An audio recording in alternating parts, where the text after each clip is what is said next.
が覚めるとなぜか泣いている。そういうことが時々ある。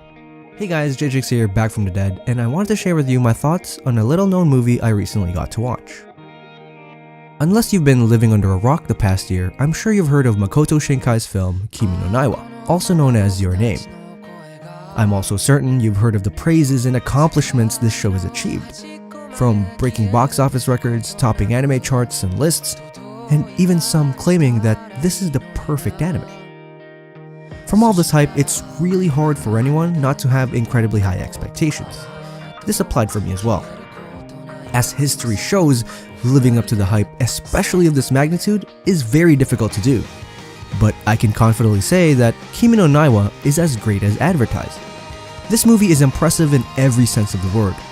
As you would expect from a Makoto Shinkai film, this movie features some of the best, if not the best, production values to ever grace the earth. At times, I was left utterly speechless by the uber-realistic backgrounds and downright gorgeous scenery. The OST is also a major part of this movie's success. Radwimps did an absolutely incredible job not only creating a soundtrack that perfectly matches Shinkai's visuals, but they also made a soundtrack that can hold up admirably on its own. But let's bring it back a little bit. I feel like all of my praise concerning its art and music can be applied to Shinkai's other movies.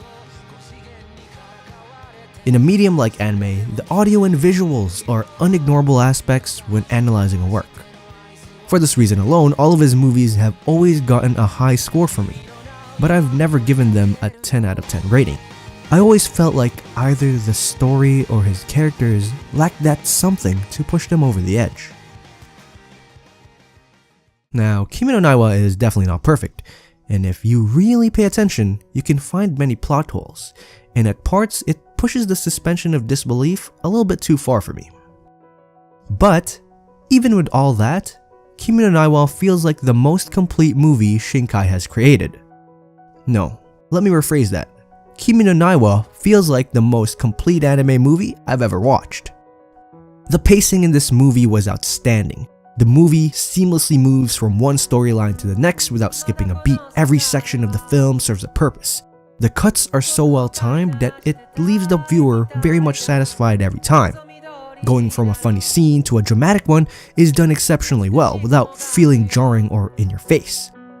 After watching the movie, it feels like you've known the characters for much longer than just an hour and 45 minutes. Speaking of the characters, Mitsuha and Taki aren't the most unique or compelling characters ever. Instead, they shine in their own simple way. Their realism is what makes this story work. These two seemingly normal teenagers living their everyday lives just bring a certain charm and relatability to it. Before I ramble on for too long and repeat what everyone has already said about this movie, I'm going to conclude this mini review, or whatever you want to call it, with this. In my opinion, Kimi No Na Wa is a masterfully done film that deserves all of the praise that it receives. Is it perfect? No. Does it have flaws? It has more holes than a side road in downtown Detroit. So why do I like it so much? Simply put, I enjoyed it, and I enjoyed it a lot. I allowed myself to be blown away by the emotional manipulation techniques that Shinkai used throughout the movie. I cheered for the characters, and I loved its beautiful animation and music. And when it boils down to it, aren't those simple reasons why we watch anime in the first place? So to conclude, Kimi No Na Wa is definitely a must-watch.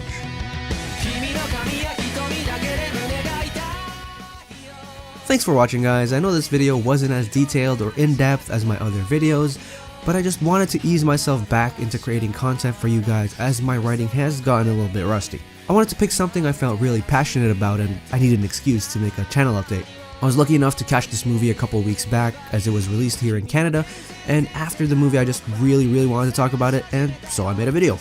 And if you somehow haven't watched it yet, I highly recommend to try and watch it in theaters or wait for the Blu-ray release, as it is oh so worth it. Moving on, I'd like to say thank you to my subscribers that have stayed. Thank you so much. And to those of you who are new, welcome. Look around and watch some of my older videos, and I'm sure you'll find something you'll like. I have a ton of other videos lined up, including some reviews and other content that I want to put out, but the big thing at the end of the month is Reddit's annual Best Girl contest. It's a contest in the anime subreddit that I made a trailer for last year, which you should go check out. And I'll be making another one again this year, so keep an eye out for that. So that's it for me, guys. This has been J-Trix Reviews, and as always, have a wonderful day and easy fall. 運の物語を語りに来たんだよけどいざその姿この目に映すと君も知らぬ